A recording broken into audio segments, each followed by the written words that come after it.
for the side of Rrq Hoshi. Yeah, and we definitely see a little bit of sign of relief coming into the faces of Rrq Hoshi. Midway through, everyone was just sweating their foreheads out, and you definitely see that coming in towards these sort of bans here, it's sensible to not have the Lapu Lapu in the case that you hit in towards the late game as well. It's definitely going to be a little bit harder to deal with. Looking at it, Omega Esports just want to make the most out of this make the most out of probably a Benedetta by banning out the Lapu Lapu. What do you think, Gideon? I suppose they're just posing the question to Rrq to say, hey, Jawhead or Lapu Lapu, which one, sorry, not Lapu Lapu, but or Benedetta, which one do you really want to get rid of? And if you do, by the way, there is also Esmeralda on the table, so Rrq Hoshi bans out the one and says, hey, let's open up the entire draft. Pick one. No, that's it. I think Esmeralda should be key here for Omega Esports, if not the Jawhead, which, I don't know, I have to be honest, in game number 1, Heath's Jawhead, again, was found in spots he should not have any business. I kind of find it weird that they start off with an Esmeralda without Toshi. What? Toshi is the one who's actually playing this hero for Omega for the longest time. I trust Kenji and Curtisi. I think it's fine. But stats don't lie, though. Stats don't. Hey, Stats don't. Hey, if stats don't lie, talk to me about Bren versus Burmese Ghouls. Hey man, a lot has changed over that one patch, so honestly, I do think that experience does play a part here. But you know what? Rrq Hoshi probably in these situations, they're probably gonna go for, oh, okay, you know what? I was about to say Jawhead, throw that out of the picture. I was absolutely wrong. Wow, absolute change of pace here, coming in with a Khalid as well as Sylvana, and we talked a lot about Imperial Justice being a very sort of a big key pick, and man, this is definitely going to be really interesting to just lock people down. I think for the side of Rrq Hoshi, they probably are guessing that Omega Esports would go for a Benedetta or a Cho. I suppose, but I don't know. The Khalid pick is already throwing me off because why exactly do you need the Khalid this early on? Are you trying to harass the Esmeralda early on? Is that what you're hoping for? Because Esmeralda can easily be thrown in towards the mid lane. You have a wave clearing support and it's like, oh yeah, she's not off lane anymore. Then again, we are going to get their 2 picks right now. It's going to be the Benedetta. They step into the trap, or is it a trap? The Jawhead is there as well for Omega Esports. So Wow. So good. This is looking like Omega's just playing their game, and I understand why the Khalid might throw off a few signals from Rrq, but I think it's also just a safe pick as a side laner anyways. But again, also questionable because why did they not just go for the Benedetta first or the Yu Zhong? Like why the Khalid? I guess there's a bigger plan. Rrq Hoshi works in mysterious ways, man. Exactly, and I think there's something ticking in James's head, and I'm trying to figure it out here. This feels like, you know, the Da Vinci Code, and I'm just working backwards to put together the pieces as we're about to finish this last pick. And at this point, it could be anything here. Yeah. I kind of get Rrq Hoshi wants to break the status quo a bit here, and they really just keep on throwing us off with these kinds of picks. Bruno is their 3rd pick. So this is definitely a secret sauce that they are unveiling here. So you got something to say before, of course, I continue my point. Well, honestly, I think the only reason why they chose Bruno is because Carry is too slow and Claude is counterintuitive. That's basically all I've got so far. Yeah, and we've already known for the fact that nobody's going to touch a Yi Xunshin 1-1 who really being banned now. Now, giving a lot of power picks, though, over on towards Omega Esports, like, I'm pretty sure they are ecstatic just to get in towards the program, and we're already seeing a Selena being taken out of the picture here, which Omega Esports was initially going for it. Now, we are going to head to the final ban here of Rrq Hoshi. Rrq did their research. They ban out the Ling. They do not want it to go to the hands of Hajizi. And I wouldn't be too surprised if they decided to ban out Hayabusa here on the side of Rrq Hoshi if they want to make, or Claude if they want to make sure that's like, hey, absolutely zero scaling, and they're gonna have to just depend on the Benedetta, who doesn't exactly hyperscale, and Esmeralda, who does, is just really nasty. Banning out the Lu Yi. There are a lot of open heroes here for the side of Omega Esports, though. In terms of the mid lane, you have the Lance. You really have a lot of options. Hell, even Benedetta could go to the mid lane if Omega wanted it to be a Well, mid laner or You know, jungler. that's a good point. Yeah, exactly like what Psycho did in the past game could potentially be a formula that they could take good use of from that page. Now, we're just waiting for the last possible... Well, this is the last ban for the side of Omega Esports. They're taking their time, trying to not rush things. Probably a Forza would be a nice ban here for their side, and they go for a Diggy. Oh, I get the Diggy though. I get the Diggy. This is shades of what Burmese Ghouls did earlier Yeah. with their own Diggy. Rafaela, it's a way to stop out. It's a way to help Bruno maneuver through the fight. Yeah. And in terms of Diggy, you're just going to negate a lot of these Jawhead, Esmeralda disables, and probably Omega Esports, they're thinking about getting some team fight ultimates going on for their side. yeah, that's what I was thinking too, because you don't just necessarily ban out the Diggy just for a Sylvana. It just doesn't add up necessarily. But Rrq Hoshi taking up the Rafaela, something very, very interesting. They want to be able to outmaneuver this Esmeralda overall. But again, big ultimates here. What could it be? Last two picks for this draft of game number 2. It's going to be the Farsa and the Harley. Okay. Okay, so this kind of telegraphs that it is Farsa in mid, Harley in the jungle, and I think they're a little conservative when it comes to the magic damage. I must say, Esmeralda's a hybrid.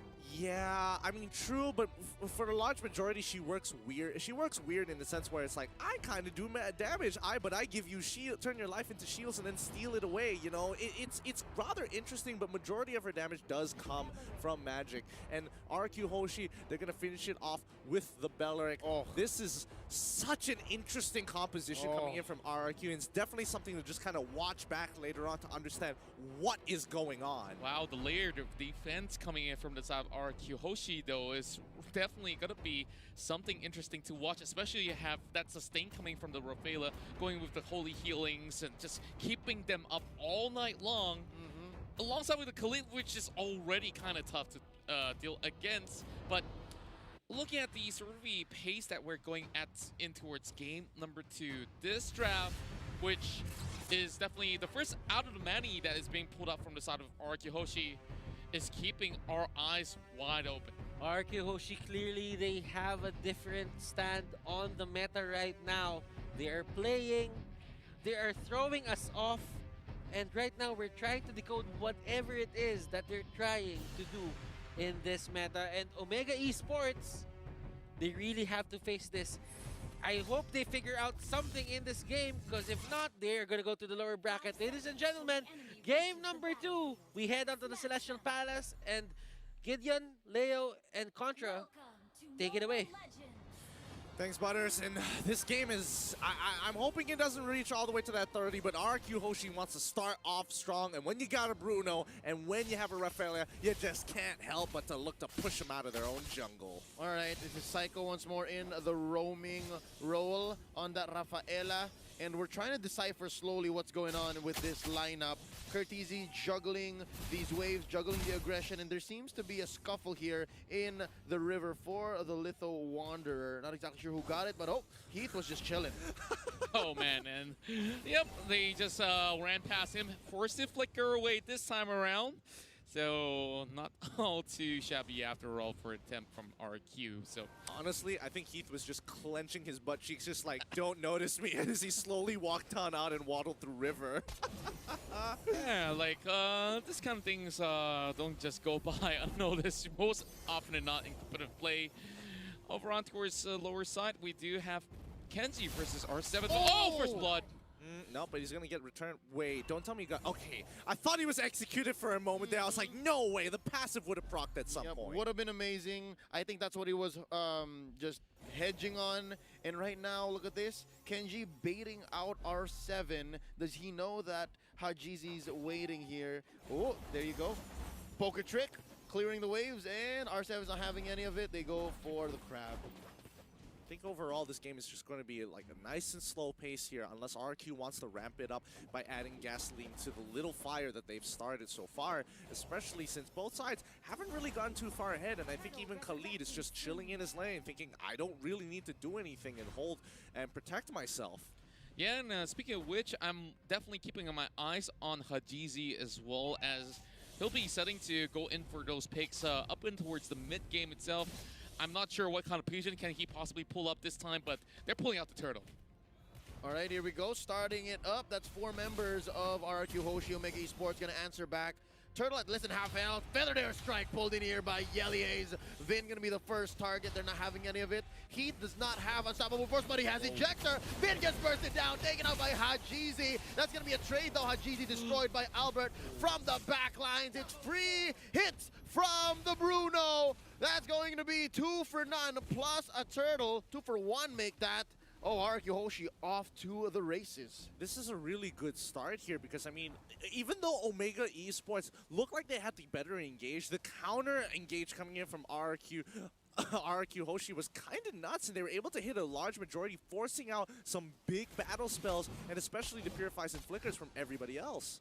Yeah, and with a lot of all the Survey stuff being burnt out as well, we are already getting a couple of items in. Of course, still pretty much early in the phase. Spot anything interesting, gentlemen?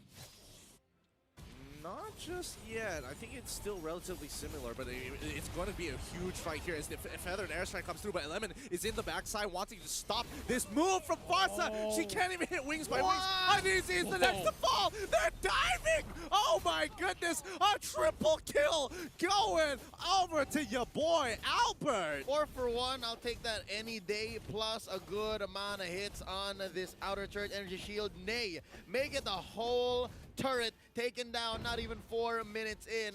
Rrq Hoshi seems to have drafted the draft they wanted anyways, and if this isn't a hyper push, hyper carry lineup, I don't know what is. Look at this. They're ahead by about 2,500 gold already. Yeah, and raising the baby strat definitely working very well in favor of the side of Rrq, already feeding 5 kills to Albert, who's pretty much all grown up right now. And my concern is this, they're going to be going for another pick. Oh, nice ejector, trying to save Heath, but it is all in vain as Lemon gets away. That's going to be deadly magic set in by Kaltizi, but we all know Lemon's going to survive. This is, oh boy, this is some big moves made by Rrq Hoshi. They're just they're pretty far ahead and this early into the game. Wait, no, this could be something a little bit more here because Rrq, the fact that they are rotating between mid and bottom side, they want to break the mid side so they have more space to work with when they're just kind of putting their pressure on the turtle, and maybe could even force a chase into the enemy jungle. Yep, and just go for the mad snowball here, and exactly that's what they're doing. Again, they opened up the main artery in mid. They have easy goes at most things, especially turtles, and that's just gonna make Albert a beast. Easy. Now another big fight. That's gonna be Wrath of the Dryad, setting them all in. Lemon destroyed by Hajizi. Oh, I think they started the fight a little too soon. Yeah, and he definitely was in the wrong place, wrong time as well. Now, Electo, final blow on towards R7. Honestly, not gonna do much to that Khalid. Yeah, especially with the Quicksand Guard, actually. He is just going to heal back up to pretty much full and just continue to just soak up as much pressure as possible. And Kartizi, no matter how much damage he gets on him, boom, he gets hit by the ult. Kartizi, R7 could look to finish him off, but Hajizi is there to protect him. Oh, he manages to get him. He forgot about the passive. R7 still alive. He's getting hit by literally everything and walks away like nothing ever happened. Amazing. He comboed the passive and the execute. I think that was the nail in the coffin that caught Kartizi off. Usually you don't get Kartizi with that, but something's telling me maybe Omega's kind of tilted. Maybe it's getting to Omega. The long game, the 34-minute game earlier, and just this hyper-aggressive draft. Definitely getting in their heads. Just look at the way that he plays the Khalid, just flickers right in, and yeah, there it goes. Doing everything that Rrq needs to do just to get straight, direct, and towards the heart, not only the head. It's getting scary here because if this is the tactics that Rrq are going to employ just to tilt their opponents, dragging out the 30-minute games, oh no. Boy. Oh, nice use of the Rampaging Sandstorm, forcing Heath to go for the flicker back.